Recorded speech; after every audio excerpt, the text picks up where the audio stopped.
I put this note, I stuck it on my wall, and it says, Joe's poo phone and Vicky improv course. You were going to tell us all about that.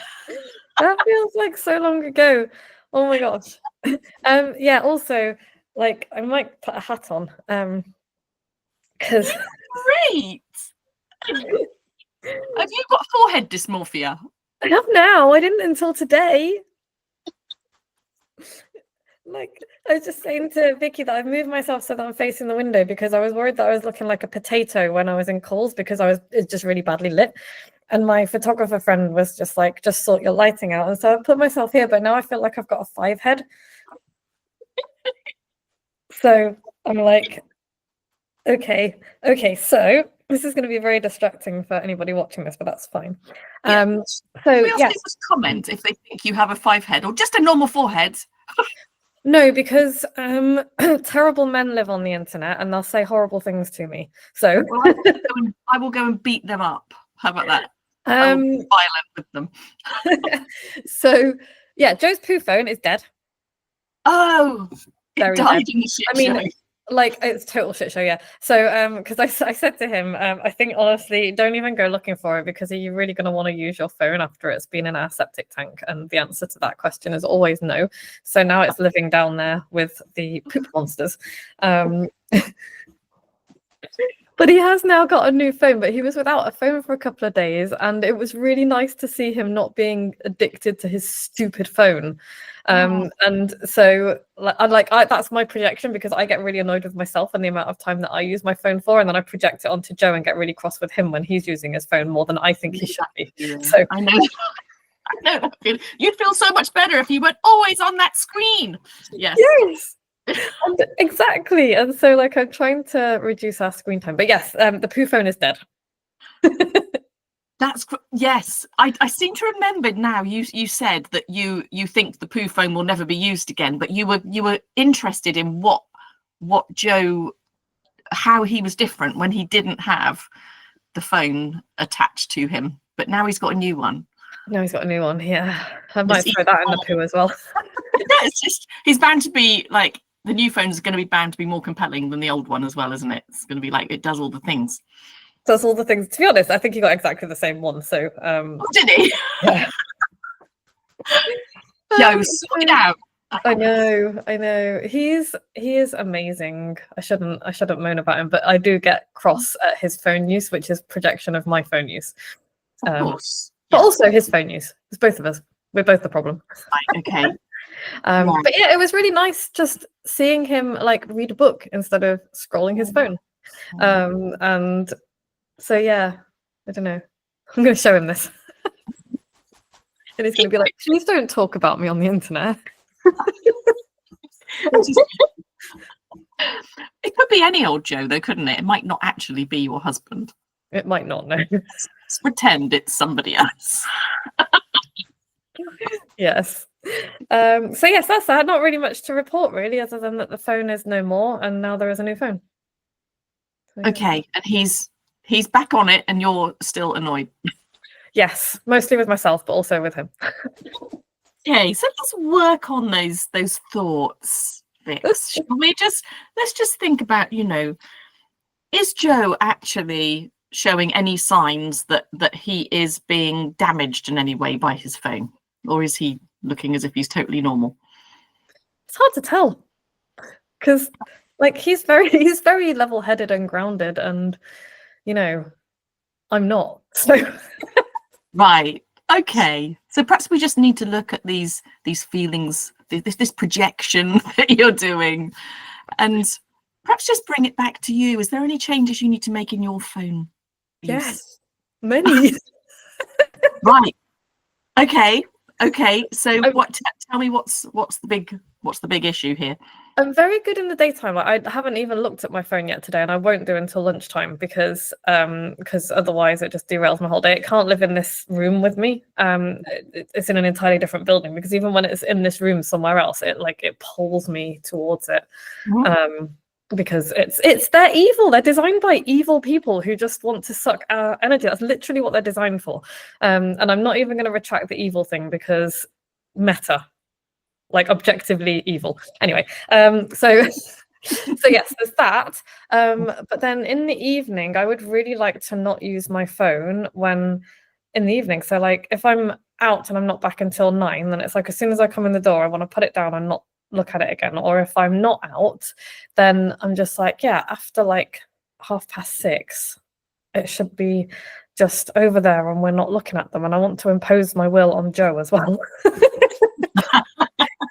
So why do you feel the need to impose your will on Joe? Why do you feel this can't be a solo journey? Because I'm a little fascist, I think. I'm a very unreasonable person, Vicky. You've met me. I don't know, because I feel like because you can't be present when your phone is there, can you? And I want to be present for him and I want him to be present for me. Okay, but what if he wasn't on his phone at some point and you were busy doing something else and you didn't really want his attention? I mean, that's kind of fair, but I also know that he really enjoys just reading a book and stuff. And if the phone wasn't there, then that's what he would do and he would enjoy it. And so I feel like, yeah, I just feel like he would be like, we're all happier when we're not glued to our home. Like there's a lot of research to show that. And so I just worry about him. Okay. So what if you were to work on yourself first and show him the light through your behavior and your because it's much easier to use carrot than stick, isn't it? And if you beat him with his phone, he'll probably become more attached to the thought of being on it. Whereas if you just show him how blissful life can be without the phone, maybe do some like naked twirling or something, so that things he wouldn't see if he was glued to his phone. That's so funny. No, could I not just berate him? I'm kidding. He doesn't even. This is the ridiculous thing is he doesn't even use his phone. Like I don't think he even uses his phone that much, not compared to a lot of people. So it's definitely me projecting. But yes, you are right. I should work on myself first. I don't want to, but it's much easier to control other people than it is to control yourself. Yeah. So I'm going to start actually turning my phone off at 6:30 or 7 o'clock or whenever it is that I put it down. I'm actually going to turn it off, and then it's not there at all. And it's like if I want to turn it off, to like turn it on and wait for it to turn on, and by that time I will definitely be bored and I've gone and done something else. Yeah, that's good. That's good. Because I think probably this conversation came up because I told you I was trying to use my phone less. Oh yeah. And on some days I do really well. Yeah. And other days I do appallingly. What do you find is the common denominator when you do appallingly? I think it's if I get sort of, like WhatsApp groups spark off, and if there's something that you have to follow or be involved in, if there is something going on a thread somewhere that I need to be involved in, I immediately get sucked into. As soon as I've closed that down, I open up other things on my phone, and I can literally get sucked into it for hours more than I need to, and it makes me feel horrible. I'm just like you. The more I'm on it, the more icky I feel. This is why WhatsApp groups are a force of badness. Like if somebody's like, "Oh, I'll add you to a WhatsApp group," I'm like, absolutely do not do that. Yeah, I must admit, my heart sinks every time somebody suggests a new WhatsApp group. I'm like, no, keep me away from it. Yeah, because they're just they irritate the ever-loving shit out of me. I'm going to be honest. It's like they really do. And they get like, I left our village WhatsApp group because apart from anything else, it was just full of inanities. And just like, oh my gosh, this conspiracy theory. And I'm like, just fucking look it up on Snopes and stop bothering us. But yeah, it's like, I don't know, they're just drama filled. But yeah, I was wondering if because I find that if I'm like really tired and I've got run out of energy, then that's when I really struggle with scrolling. Right. That's because it gives you that dopamine hit, isn't it? It's but it also simultaneously makes you feel like shit. It does. It's weird. It does. It is weird, isn't it? I suppose it's like eating too much cake. It's like you just keep eating and eating, even though you feel really full, you just keep stuffing it down your face until you feel really sick. We did that with Maltesers yesterday. Oh, nice. Oh, Maltesers. Do you ever like peel the chocolate off with your teeth? That's exactly how I eat them every single time, and it's not even like. This is why I've got a problem with the mints that Joe buys for the car as well. Like I will literally eat the lot of them one after the other, and he's just driving and he's like, "What is wrong with you?" And it's not that I particularly want to eat them. It's the sensory kind of sensory thing I get from like peeling it off, and then it's really compulsive, and then I have to do it again. And it's not really the. I'm sure there is a bit of sugar addiction in there as well, but it's like the act of like peeling the chocolate off with my teeth. Yeah. Oh, what are the mints that you have in the car? Oh, at the moment, I don't like them so much because they're slightly chewy, and I hate chewy stuff. But they're kind of cheap own brand mint imperials. Oh, mint imperials. Oh, And interesting. I like they make a really satisfying crunch. Right. The reason I asked, because I had a mint problem last week. I had a mint problem with soft mints. Oh, You know, the tubes of soft mints. yeah. I thought I could just have one in the car, just as just have it. But by the time I'd done a half-hour journey, I'd eaten a whole packet of soft mints. And I think you're right. I think it's the sensory thing. I don't particularly like chewy sweets because I don't like the way they get stuck around my teeth. Yes. But as soon as I've had one, it's like I'm compelled to have another one and another one until they're all gone. Exactly. And then once they're gone, I'm kind of fine with that. But if they're there, I'm going to eat them. Yeah. And I even try and do a little bit of like active self-hypnosis and say to myself, imagine that you've just had the last one. But I know I'm lying twice. Totally no, I'm full of shit. Or I'll be like, I'm not allowed to have another one until I get to the next roundabout. And then I'm like, the next roundabout's a really long way away. I'm going to have another one now. And then I'll have another one at the next roundabout. It just doesn't work. It's so mental, isn't it? It's just like, why do we do this? And I knew by the time I got to my destination as well, I'd be so wired on sugar. And that makes me feel horrible. Yeah. It gives me like, I'm sure it's giving me a stomach ulcer or something, because I get like a really sharp pain in my belly and I'm like, oh my God, have they like burned through my intestinal wall? Is that how many I've had? And I'll still be like, my belly hurts. I'm gonna keep eating them, but my belly hurts. And it's like, it's just like, it's not connected, is it? God, we do weird shit to ourselves, like really weird shit. you know what though? That's like, I can't even remember if we've had this conversation before. We probably have. There's probably people watching this being like, they've talked about this 15 times before, and I would like to just say that as a feature of ADHD. This is what we do. But like, apparently there's like a massive disconnect between our bodies and brains. So like and this is for autism as well. Like we don't recognize the signals that our bodies are sending us, which is why part of the reason why we're so crappy at eating, or why I'm so crappy at eating, is like, or why I literally wait until my bladder is about to explode before I go for a wee. And it's just like, it's not that I don't notice, it's just that I don't recognize the signals that my body is sending to me to be like, you need to pee. So it doesn't register. And it's the same with like eating. It's like, oh, you know, you're hungry or you're thirsty, and it just doesn't register. And apparently that is a thing. So yeah. Do you think I mean, I definitely can relate to the pee thing, and it's almost like I think to myself, oh, I need to go to the toilet, but then I get just stuck into doing something else, and it's like, oh, I meant to go to the toilet, and it's like, no, but I'm going to do this. So for me, it's not. I can kind of feel it, but I override my urges. Yeah, I do both. And then it gets to the point where you need to pee so badly, and it's like, now I can't move, because if like any muscle movement is just going to result in a disaster. Oh my God. Yeah. And then when you finally make it to the toilet, hardly anything comes out as soon as you sit down. Just so plunged. And it's like, I don't know how to pee anymore. Like, how does I don't know how to do it. Yeah, it's just like you've broken your bladder completely. It's lost its ability to work. I like to think of it as like training my pelvic floor, but apparently it's very bad for you to hold in your pee. Even if the payoff is like a stronger pelvic floor, it's very bad for you to hold in your pee, apparently. So oh God, I didn't. All the things we learn in our conversations. I know. I just know it's bad for you. I couldn't tell you why because I did not read that far. Well, that's okay. As long as you know it's bad and you shouldn't do it, then that's fine. Just make sure you go to the toilet. Yeah, but I'm not going to. So on the subject of wetting ourselves, you were going to tell us about your improv course.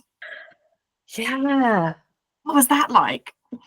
It was really good and also really scary because it was like obviously a room full of strangers and I don't like that. But I went and it was a long way as well. And they were like, gosh, you've come a long way. And I was like, yeah, that's because there's nothing in Hereford. Right. Where did you have to go for it? Cheltenham. Cheltenham. Right. Okay. Wow. And it was on a Sunday from 11 till like 3, I think, with like an hour for lunch. And yeah, there was a lot of people there. There was like 20 odd people there. Wow. Which is not surprising because they were not charging enough. They charged like £8 for a whole day of. I know, it was crazy. So yeah, it was good, and they did lots of like funny exercises, and you could see people kind of loosening up as the day went on, and it was really nice. And I met a couple of really nice people because I'd gone off because a few people were like, "Oh, we're gonna go for a bit of a walk. If anyone would like to come." And somebody had looked at me and was like, "Oh, would you like to come?" And I was like, need the loo, and then just disappeared because I was just like, I'm very over people, so I'm just going to go to this cafe that I'd seen. So I went to this cafe and I got myself a toasty and a coffee, and then 2 people from the course walked in, and inwardly my heart sank, and I was just like, ugh. And then they came over and said hello. I was like, hello, and they were like, oh, shall we sit with you? It's okay if not. And I was like, oh, that's actually really nice because they actually meant it. And so they did sit, and the woman that came to sit with me also has ADHD, and so we were talking about that, and the guy who came in as well was just like listening. He's like, this is really interesting, because we were like, because you know what it's like when you meet another like fellow brain weirdo, and it's like you immediately get right into like the details of. She's also German, so that was interesting because she had like her German culture, which is obviously very kind of direct and no bullshit, and I really liked that. And yeah, we just got on really well, and it was really cool. So that's good. So happy accident then. Happy accident, yeah. The whole thing was really fun. It was really fun. Was it? What did you learn anything about yourself? I learned that when I am put into a performing situation, it's kind of something that I already knew, but it's nice to have it reinforced. When I'm put into a performing situation, I become an entirely different person. Like if I'm like, I hate social situations. I hate being at parties. I hate being the center of attention at parties and that kind of thing. I just dislike it. I really hate having conversations with people in crowded places because I can't fucking hear them most of the time, apart from anything else. And it's just difficult. Like I can't cope with more than one conversation going on around me. So all of that stuff. But if you put me into like an improv thing and it's like, oh, you need to go into the middle of this group of people and do some improv with this person, I'm like, bring it on, love it, because it's just like I've got a very specific thing to do. It's not scripted, it's entirely unscripted, which is the whole point, but it's very constrained because it's like, here is the situation, now you can improvise within that kind of framework, and it's a performance, so you get to be, I get to do what I've always been really good at, which is pretending to be somebody else in a group of people. So it's just, but it got me thinking about the whole thing. I'm actually in the middle of writing a piece about this because I just found it really interesting that like people have said to me, because I'm training for a trapeze competition at the moment, which is on Sunday, and people are always like, but you're such a good performer. And I hadn't ever really thought about it, but it's like not really a big surprise because I've spent my entire life masking and, pretending to be something else in front of a group of people. So of course I'm good at performing because that's literally what I do every single day of my life. And it just was a really interesting kind of revelation. Yes. Yeah, that makes total sense. So when you were given a situation, give me like an example situation of the sort of thing you'd have to make up on the spot. So one of the exercises that we did, which was really fun, was like sound ball, and so you would make a sound and throw it across the room to them. So you might go "Ooh," and I would throw that to you, and you would go "Ooh," and then you would go "Me me me me." and send it to somebody else. And it was just like a little kind of hang on one second. It was just like a little exercise. Uh-huh. Hello. A little exercise in listening to people and responding to people, and also, you know, just getting used to doing something a bit silly. So that was one of the exercises that we did. But some of the improv that we did was okay, so you need to pick a character, maybe from TV or film or literature or whatever, and then you need to interview this other person, but in that character. So it's like, imagine that you're interviewing them for like a magazine or something like that. And so I chose Alexis Rose off of Schitt's Creek. She's one of my favorite characters. And so basically I was like booping strangers on the nose, like boop. It sounds like such a crazy way to spend a few hours, but also brilliant. It's like, when else do you get a chance to do that with people you just don't know? Yeah, and it's just being silly for an afternoon and play. It's playtime for grown-ups is what it is, and it's really nice because nobody's got any expectations of you to behave the way you should behave, and you can just pretend to do whatever. And the whole point is that you just make shit up and see what happens. It's the whole yes and thing. It's like. Oh, and the other thing that they taught us, and this was really useful, I think, is like you're supposed to just accept whatever the other person gives you and then use it.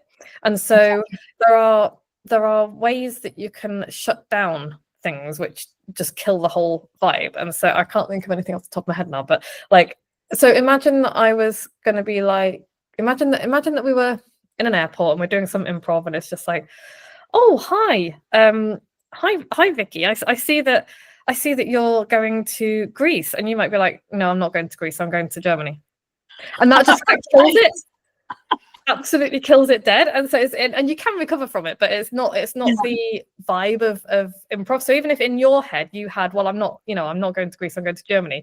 The whole point is that you go, yeah, I am going to Greece. Actually, I'm going because I want to see, the Parthenon or whatever, and so you take it and you go with it, and it's like an acceptance of what you're given, and then you run with it.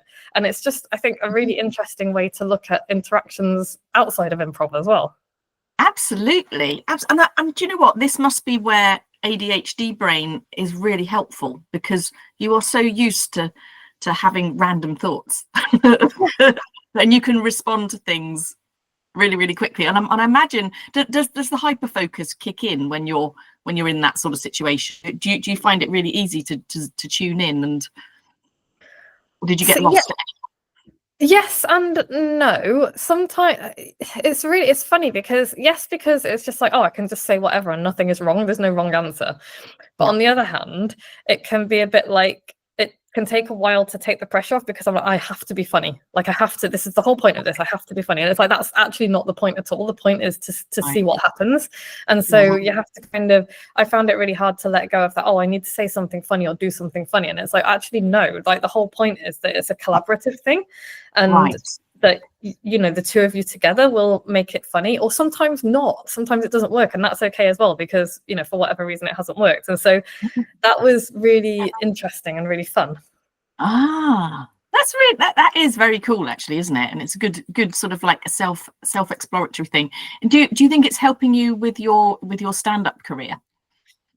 Yeah, I think so. I want to do some more improv, because like I said, there's not much around here, and I'm going to try and go to some of the ones in Cheltenham, but it's a very long way to go for an afternoon or an evening or whatever. So I'm going to try and go there a little bit more often. But I would like to set up my own, but I just feel like I need to get to know a little bit more about how to run something like that first, because I need a bunch of exercises to do with people and like scenarios and things. So I'm also trying to rewatch a load of Whose Line Is It Anyway? Yes, that's great. That. That's a great program. Yes, that you want to set up your own little improv group. Yeah, I would really like that. That's fantastic. I love that. And does it only work in person, or could you do it virtually? I did an online improv during lockdown, and it was a 6-week thing, and it did work, but it is much better in person, having done both. So I don't think I would want to run an online one, because it's like, I've noticed that one of the things that drives me absolutely up the wall is when people talk over each other on Zoom, because I can't hear, and it's like I can't, like, it bugs me in person, but even more on Zoom because it makes it even worse. So so yes, I would only want to do it in person, I think. Yeah, brilliant. Okay, well, watch this space then. Watch this space. If you live near Hereford.